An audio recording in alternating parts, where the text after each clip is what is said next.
Voilà. Écoutez, je suis très content parce que je viens de recevoir l'introduction de mon message. Je ne savais pas trop comment introduire mon message ce matin. Et puis voilà, je l'ai reçu tout à l'heure, c'est vraiment super. Et je ne sais pas si tu as mis les versets en préparation, mais en fait ça c'était pas prévu, donc je vais lire juste un passage d'une prière que Paul faisait pour l'église d'Éphèse, et donc qui nous concerne. Ce qui s'adressait à l'église d'Éphèse nous concerne aussi. On est l'église de Christ. L'église d'Éphèse était l'église de Christ et nous sommes l'église de Christ. Et c'est un très beau passage que j'aime beaucoup, que je lis de temps en temps, et qui s'intitule « Comment Paul priait ». Alors c'est dans la version parole vivante. Voilà. Et il dit cela. Paul, il prie cela. Ce que je demande, c'est que le Dieu de notre Seigneur Jésus-Christ, le Père qui possède toute gloire, vous donne l'esprit de sagesse et de pénétration spirituelle pour que vous puissiez sonder ces mystères afin d'arriver à mieux le connaître. Ces paroles s'adressent à vous, à chacun d'entre nous. Continuez, vous allez voir, c'est extrêmement puissant. En fait, c'est des promesses de puissance. Il continue comme ça, qu'il vous accorde une pleine lumière et qu'il augmente l'acuité de votre vision spirituelle, afin que vous compreniez en quoi consiste l'espérance vivante à laquelle vous avez été appelés, et que vous sachiez quelle merveille vous êtes en droit d'attendre, car inépuisable est la richesse du glorieux héritage que Dieu réserve à ceux qui lui appartiennent. Et le verset 19, parce que ça, je ne l'ai pas dit, mais c'est le premier chapitre d'Éphésiens. Et au verset 19, écoutez bien ce que le Seigneur dit pour vous. C'est que vous... Donc je continue, c'est quand même l'apôtre Paul qui prie pour nous, mais s'il le prie pour nous, c'est que c'est dans la parole de Dieu. Et c'est que ce qu'il prie, il sait que ça peut prendre vie. Comprenez, c'est ça qui est important. Donc ça s'adresse vraiment à nous. Et ce que prie l'apôtre Paul pour son Église, c'est que vous preniez conscience de l'étendue incommensurable du pouvoir dont il dispose en faveur de nous, qui plaçons notre confiance en lui. C'est-à-dire que nous disposons, il nous a mis en notre faveur, nous disposons d'un pouvoir,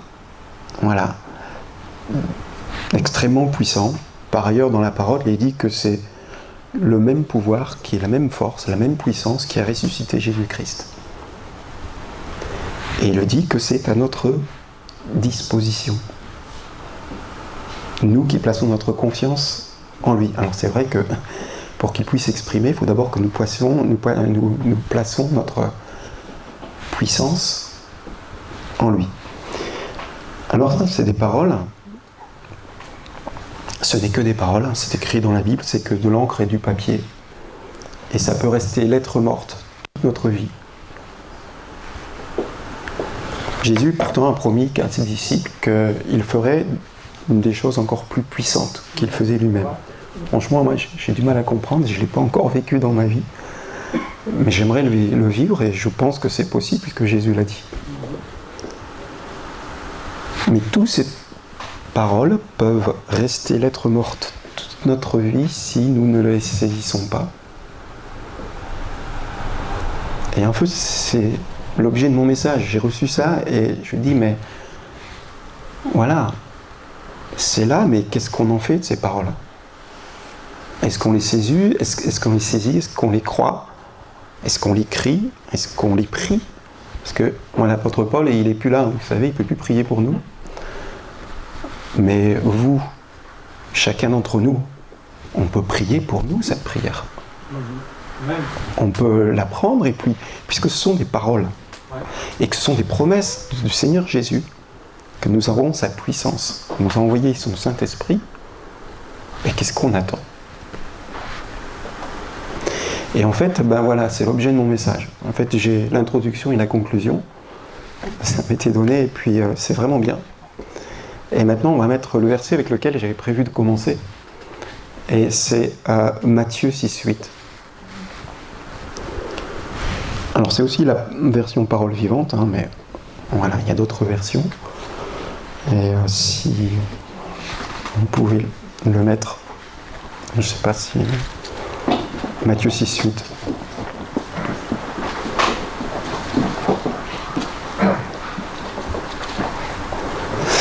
C'est, en attendant qu'il soit mis, voilà, qu'il soit projeté, c'est un verset qui nous amène à un paradoxe. Vous savez ce que c'est qu'un paradoxe? C'est différent d'une contradiction. La Bible, c'est dit que Dieu ne se contredit pas, hein, ne se contredit pas. Il n'y a pas de contradiction. Or, quand on lit la Bible, des fois, il semble qu'il y ait des contradictions. Mais un paradoxe, ça semble être une contradiction, mais en fait, c'est une opposition qui révèle une vérité. Et ce paradoxe, c'est,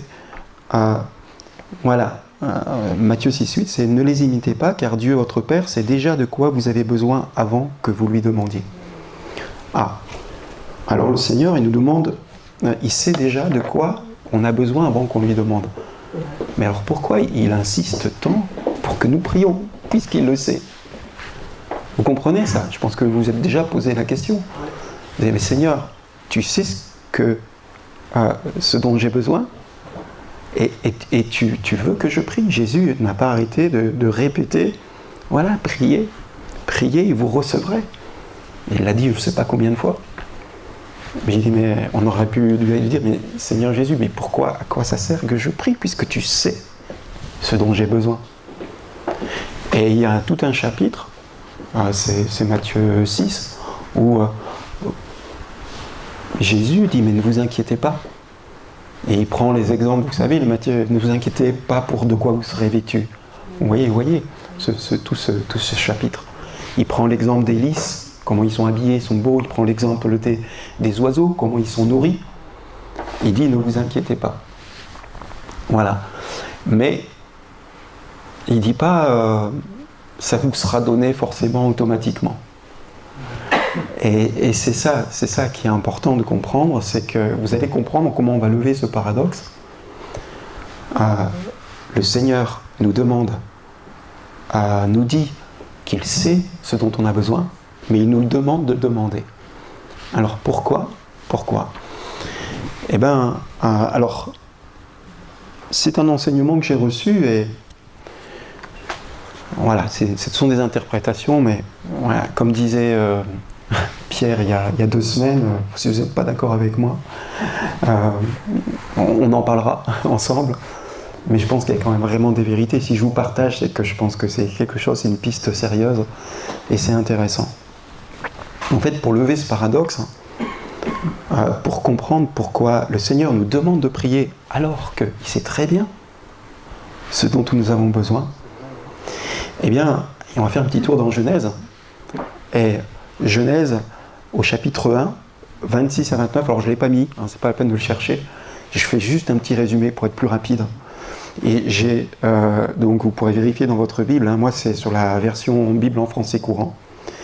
J'ai pris juste sur ces 3 versets quelques mots. Dans Genèse, donc chapitre 1, 26 à 29, vous allez bien reconnaître de toutes les façons, hein, c'est très connu. Faisons les êtres humains comme une image de nous, un peu plus loin, qu'ils soient les maîtres.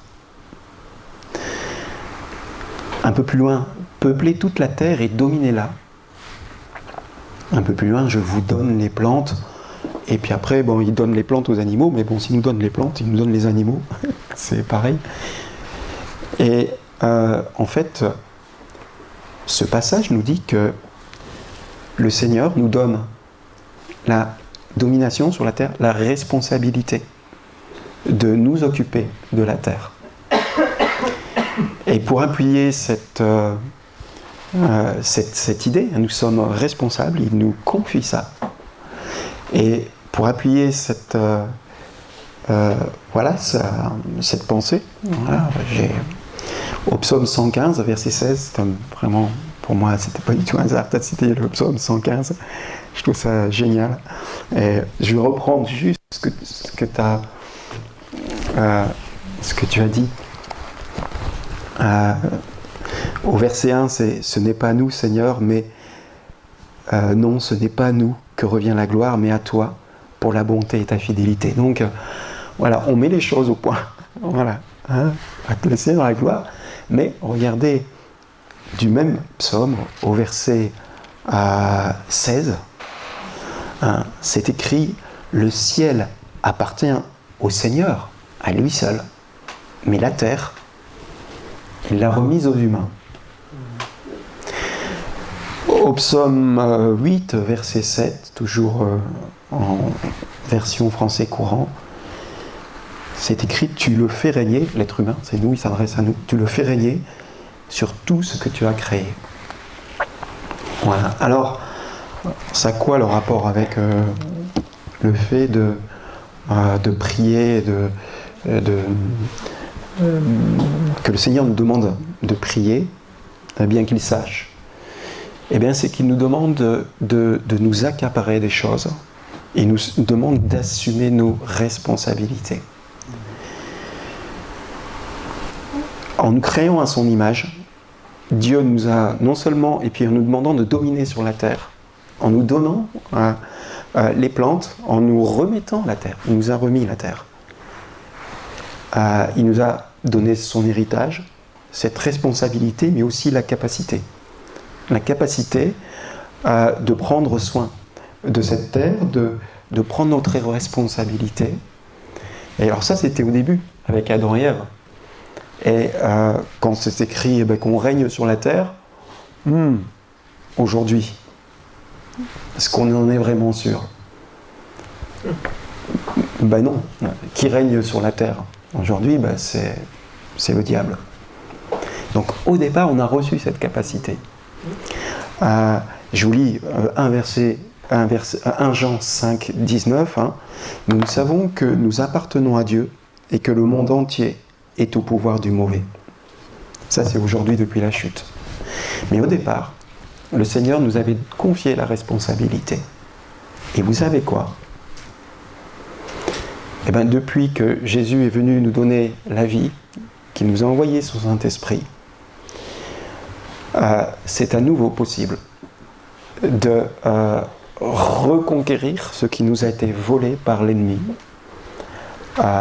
Il nous a donné la possibilité en Christ de redonner, de reprendre ce qui avait été donné à Adam et Ève. Parce que au début, je ne l'ai pas précisé, mais c'était je donne la domination de la terre, de ce peuple, etc. C'était un ordre qui était donné à Adam et Ève, et qui avait la capacité, la possibilité de le faire. Ils étaient en communion avec le Seigneur, mais il n'y avait pas eu la chute. Et voilà, Adam et Ève, ils ont voulu se débrouiller tout seuls. Et ils ont perdu cette capacité de dominer réellement sur la Terre. Il suffit de regarder dans quel état est notre planète aujourd'hui, dans quelle direction va l'humanité, tous les conflits qu'il y a, mais les hommes s'entretuent. Les hommes se font beaucoup de mal. On n'appelle pas ça dominer sur la Terre. Un peuple divisé contre lui-même, disait Jésus, ne peut pas subsister. Et les hommes sont divisés entre eux-mêmes. Donc, on avait reçu initialement la possibilité de dominer la Terre, mais là, on va juste au casse-pipe. Mais, on a reçu l'esprit et la capacité, je vous le disais au début, cette puissance extraordinaire qui est à notre disposition.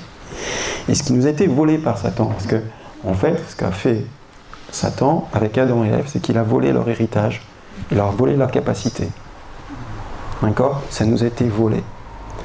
Et reconquérir toutes ces promesses de bénédiction, de vie avec un grand V. Vous savez, Jésus, quand il dit, je suis le chemin, la vérité, la vie. Et quand il a dit à Adam et Ève, si vous mangez de ce fruit, vous mourrez. Adam et Ève, ils ne sont pas morts physiquement, mais ils sont morts spirituellement. Ce n'est que dans la vie spirituelle qu'on peut vivre cet héritage et de faire et d'accomplir cette domination réelle sur la terre, où on maîtrise toutes choses, mais de façon parfaite, comme Dieu l'avait prévu au départ pour Adam et Ève. Est-ce que vous me suivez? Et donc,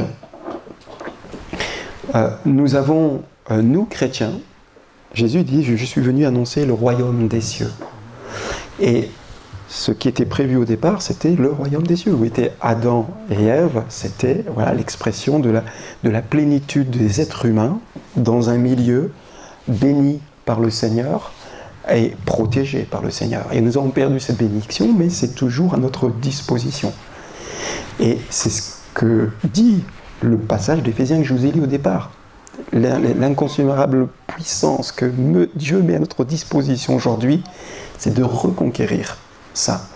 C'est ça le royaume des cieux, c'est de réinstaller à nouveau le royaume des cieux sur cette terre déchue.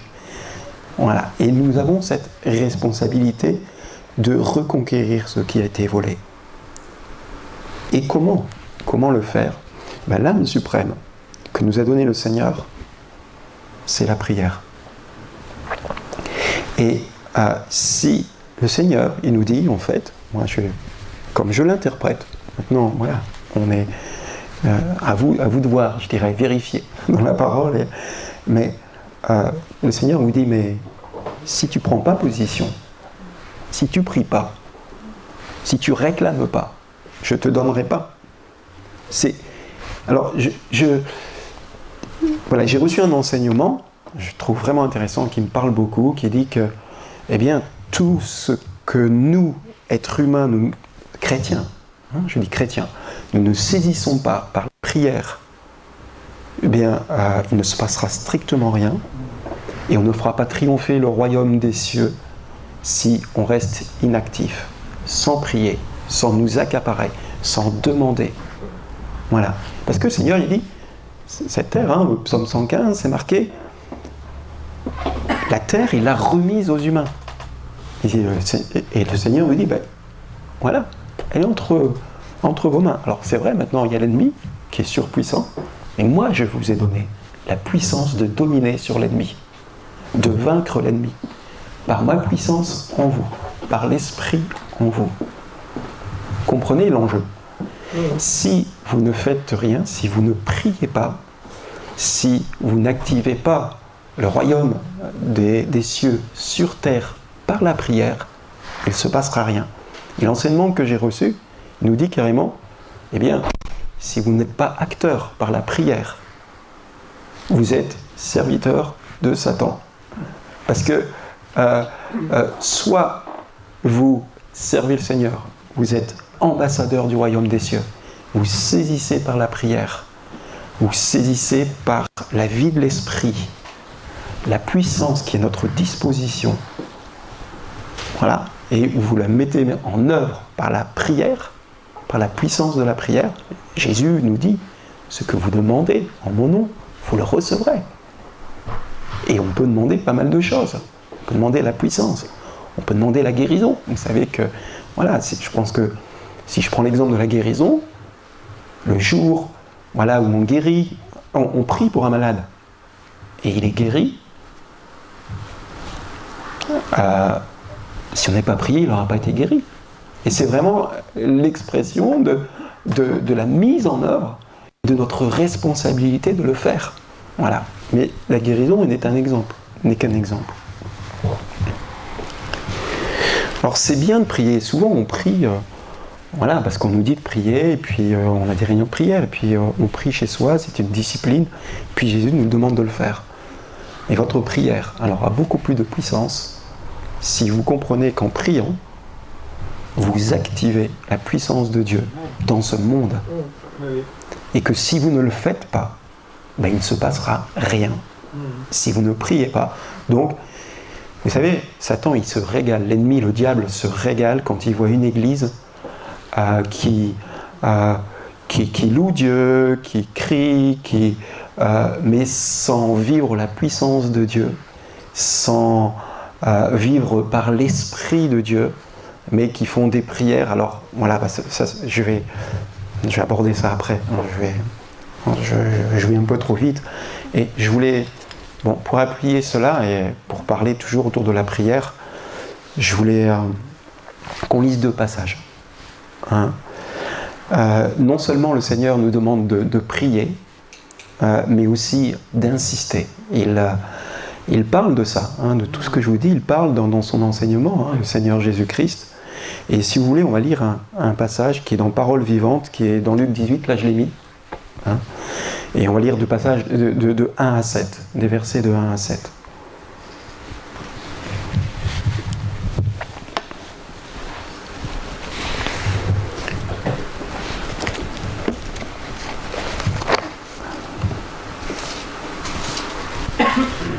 Voilà.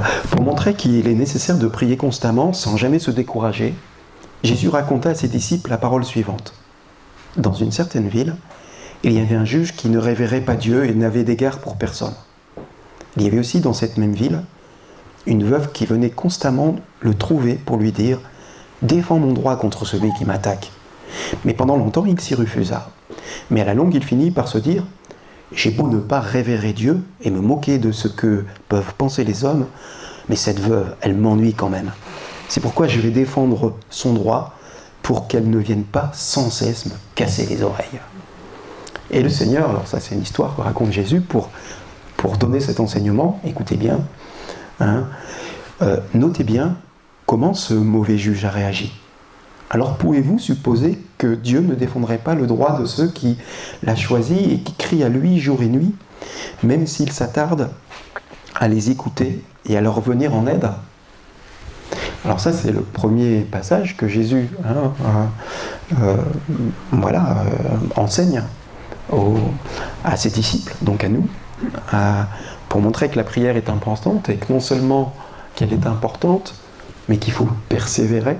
L'apôtre Paul l'écrivait aussi, de persévérer dans la prière et ne pas avoir peur d'importuner le Seigneur. Et le deuxième passage que je voulais lire aussi, c'est dans Luc 11.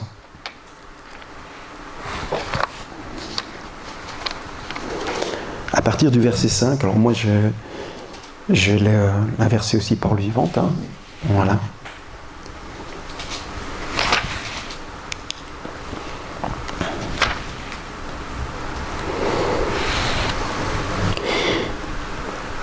Voilà, c'est un passage qu'on connaît bien. Il ajouta, supposez que l'un de vous est un ami, qu'il aille le réveiller en pleine nuit pour lui dire « Mon ami, prête-moi 3 pains, car un de mes amis qui est en voyage vient d'arriver chez moi et je n'ai absolument rien à lui offrir. » Admettons que l'autre de l'intérieur de la maison lui réponde « Oh, laisse-moi tranquille, ne me dérange pas.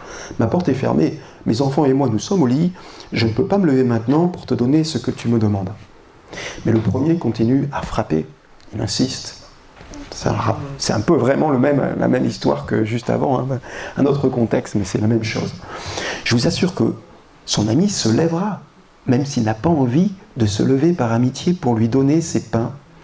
Il le fera quand même parce que l'autre, sans se gêner, continue de l'importuner et il lui donnera tout ce qu'il lui faut. Alors ça, c'est l'histoire que Jésus raconte, une parabole, et puis voilà, et voici l'enseignement de Jésus sur ce passage. Ainsi moi, je vous le dis, demandez, continuez à demander, et vous recevrez. Cherchez, persévérez dans votre recherche, et vous trouverez. Frappez, insistez, et la porte vous sera ouverte. Car celui qui demande finit toujours par recevoir. Celui qui cherche, finalement, trouve, et à celui qui frappe avec insistance, la porte sera ouverte. Ça, c'est l'enseignement de Jésus qui nous concerne pour nous aujourd'hui. Voilà, je prie le Seigneur que ça tombe dans votre esprit et que ça vous parle. Et on va continuer parce que ce qui est très important, c'est la suite. Est-ce que Jésus nous demande de prier pour recevoir une belle voiture, une maison, un conjoint idéal, une super situation professionnelle? Pourquoi Jésus nous demande dans ce contexte de ce verset, de ce passage, de prier, d'insister, de frapper avec insistance et que la porte sera ouverte? Pourquoi quel est l'objet de cette prière qui nous dit mais insistez, insistez, demandez, continuez de frapper, continuez, persévérez, jusqu'à ce que vous l'ayez reçu? On va voir la fin. Parce que ça, souvent on s'arrête là et puis on dit ah oui Seigneur, ouais, je vais insister, je vais prier, etc. Voyez la suite, verset 11.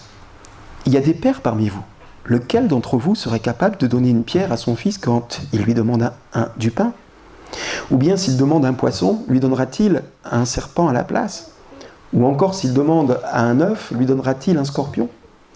Si donc, tout mauvais que vous êtes, vous savez néanmoins donner à vos enfants ce qui est bon pour eux, à plus forte raison, votre Père Céleste vous donnera quoi?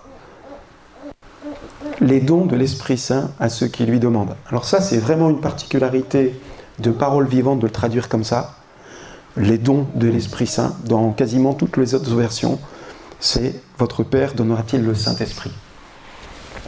Voilà. Et moi je donnerais de façon plus large, les dons de l'Esprit n'étant qu'une manifestation de l'Esprit, je dirais de façon plus large, à plus forte raison, le Père vous donnera le Saint-Esprit. Alors c'est vrai qu'il est là, le Saint-Esprit, mais la manifestation du Saint-Esprit dans notre vie, ce que dit Jésus, c'est que nous devons insister pour la prière, pour vivre l'Esprit. Alors c'est une interprétation personnelle, mais il ne me semble pas qu'elle soit tordue. Il dit à la fin de la prière, voilà, il prend des exemples, même, si vous voulez, qui sont des exemples de son époque. Avoir du pain, à cette époque-là, c'était important. Vous savez, il y a des famines, il n'y avait pas la banque alimentaire comme aujourd'hui, c'était avoir à manger. Quand il donne l'exemple de la prière, Jésus, d'ailleurs, tout ça, c'est dans le cadre de l'enseignement de la prière, ces enseignements de Jésus. Et quand il prend l'exemple du pain et que ou un poisson, la nourriture, c'était quelque chose de vital à cette époque-là. Il pouvait y avoir des famines, vous le savez. Et donc, c'était quelque chose d'essentiel. Nous, on demanderait peut-être qu'autre chose aujourd'hui. Mais il ne nous demande pas de... Jésus, il dit pas, mais moi, je peux vous donner ce pain, je peux vous donner... Non, il dit, moi, à plus forte raison, votre Père Céleste vous donnera-t-il le Saint-Esprit. Vous comprenez? Et j'ai fini la première partie de ma prédication qui était de la nécessité de prier. La nécessité de prier c'est absolument fondamental pour activer la puissance de Dieu dans notre vie et remporter les victoires. Les chrétiens qui ne prient pas sont des chrétiens morts. Ils peuvent faire ce qu'ils veulent dans le culte, ça amuse le diable. Ça amuse le diable. Tous les chrétiens qui ne vivent pas par l'esprit, qui ne vivent pas en fonction de ce que Dieu leur a mis dans leur cœur, qui ne vivent pas en communion, ça amuse le diable, ça le sert même. Au moins ils s'occupent à parler de Dieu, ils se font des illusions, et au moins ils n'activent pas la puissance de Dieu dans leur vie. Parce que ce que craint Satan de nous, c'est que nous activions la puissance de Dieu dans notre vie, parce que contre ça, il ne peut rien faire. Si on y va avec notre propre puissance, notre propre conception des choses, avec nos propres forces, ça l'amuse, parce que vous savez qu'il nous balade comme il veut.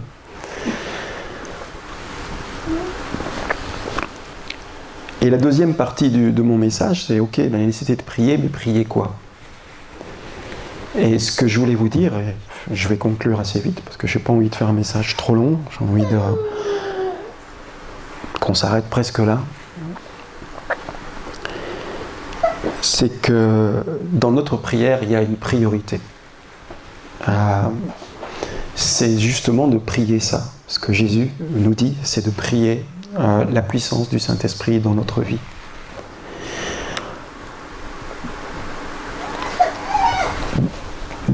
Ce contexte de Lucon, c'est le même contexte où on a le parallèle en Matthieu, où les disciples demandent à Jésus « Enseigne-nous à prier ». Enseigne-nous à prier. Et Jésus leur donne d'abord le Notre Père, d'accord? Mais il nous donne aussi des exemples de mauvaises prières. Il dit « Ne faites pas comme ces pharisiens, ces personnes qui en fait prient de manière ostentatoire. » Vous voyez ce passage qui revêt qui prient dans les coins pour montrer qu'on est des bons chrétiens. On prie très fort, des fois, dans les réunions de prière, hein, des fois on prie, on veut faire des prières canons, entre dit, hein, d'accord. Je ne sais pas si vous êtes arrivé, mais quand on prie, à un moment donné, surtout avant, comme ça se faisait, enfin nous, à Marly, c'est qu'on tournait, puis à un moment c'était notre tour, et moi je paniquais toujours. J'ai dit, ça va être mon tour, il faut que je fasse une belle prière, sinon c'est la honte.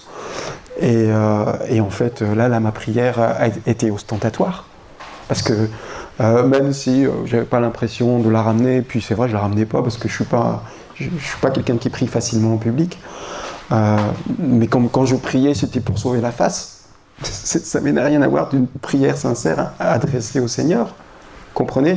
Et finalement, j'étais en train de prier de façon ostentatoire. Et il dit autre chose. Il dit aussi, le Seigneur Jésus, évitez de rabâcher toujours les mêmes paroles. Ok ?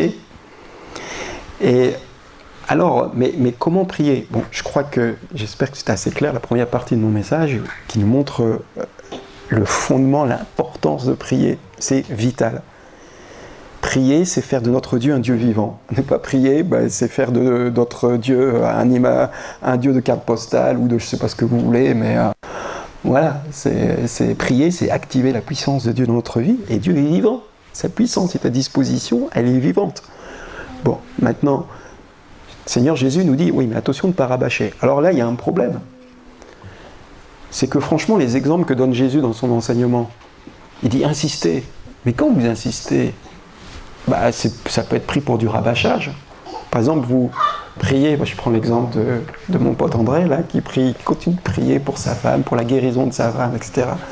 Mais il continue de prier, et puis il prie la même chose. Seigneur, guéris ma femme. Mais Seigneur, guéris ma femme.